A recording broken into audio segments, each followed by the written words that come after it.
Daɗina da irin waɗannan website shine a ranar da kai investment a wannan lokacin kake fara yin withdrawal. Ku duba wannan withdrawal ina ne $3 da ne a cikin wannan website, wadda a cikin wannan bidiyon zan na muku step by step yadda za ku yi amfani da ita kamar yadda dai kuka saba gani a cikin sauran bidiyoyi na. So link ɗin za ku register da shi a description na wannan bidiyon, wanda kai tsaye zai kawo ku zuwa wannan page. Daga nan sai ka zo ka saka email address. Bayan ka saka email address a wannan page, kai tsaye zai baka wanda zaka saka password da kuma confirming na password. So bayan ka saka password kai confirming na password, a ƙasa za ka ga akwai security password. Wannan security password din shine zaka yi amfani da shi a lokacin withdrawal. Idan ka ga dama zaka iya saka duka biyun su zama iri ɗaya, idan ka ga dama kuma zaka iya bambantawa. So daga nan bayan ka kammala sai ka danna akan register button, wato sign up button kenan, kai zai kawo ka zuwa wannan page. Kai closing na wannan page, kai tsaye zaka ga ya kawo maka wannan, shi ma kai closing, zai kawo ka zuwa ainihin home page na wannan website. Wannan website ce ta quantitative trading. Da kai zai zamu zo mu danna akan quantify. Idan mun danna akan quantify, sai nan ne zamu ga ainihin abubuwan da muke bukata domin mu fara quantification ko quantitative trading a cikin wannan website. Da haka idan muka duba zamu ga option daban-daban. Akwai ainihin VIP1 wanda zaka iya farawa da $10 zuwa $40. Akwai level 2 wanda daga $42 abin da ya sama. Akwai ainihin level 3 wanda shi ma gashi nan.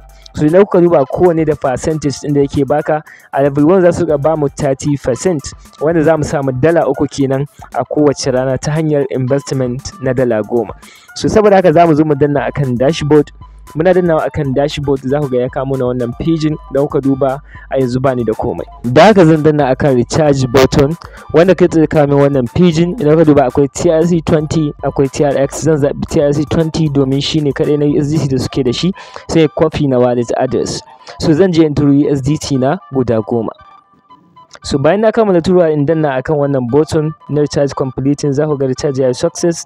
Idan na yi back na koma a baya kuma za ku ga cewa idan na koma akan dashboard na danna dashboard kamar haka, za ku ga cewa ga ainihin daloli na nan sun ɗora min kamar haka. So kai tsaye abin da za a yi sai in danna akan quantify again. So yana dannawa akan quantify, kai tsaye zai buɗe min page da zan yi quantification. So abin da za a yi, za ku ga akwai wani button da aka rubuta start quantification ko start quantify. So kai tsaye sai ka danna akan wannan button na start quantify. Za ga ya fara loading kamar haka, ka bashi dan lokaci kalilan, za ga cewa ya kammala loading, wanda zai nuna maka cewa $3 automatically an yi adding din su akan account ɗinka kamar haka. So yanzu kai tsaye za mu iya withdrawal na wannan $3. So abin da za mu yi shine sai mu koma a dashboard. Za ku ga cewa waɗannan dalolin sun ɗora mana su akan balance. Da haka kai tsaye za mu iya yin withdraw ɗinsu. So sai yanzu in danna akan withdraw button, wanda kai zai kawo min zuwa wannan page. Idan ka duba zan iya withdrawal ne kawai ta TRC20. Da haka kai tsaye ba tare da ɓata lokaci ba, zan koma a cikin Bybit sai in yi ainihin copy na wallet ina na TRC20. So bayan na koma a cikin Bybit kamar da kuke gani, wannan USDT TRC20 wallet address kenan, zan yi copy sai ya koma a cikin wannan website ba tare da ɓata lokaci ba. Kamin haka zan saka amount wanda zai withdrawal.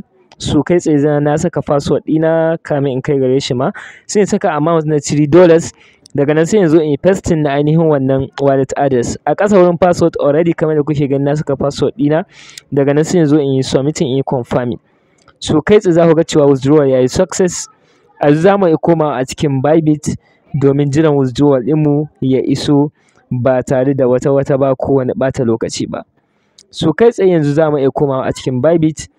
So bayan mun koma a cikin Bybit, za ku ga cewa ma ga ainihin notification nan sun nuna mana cewa deposit namu is pending.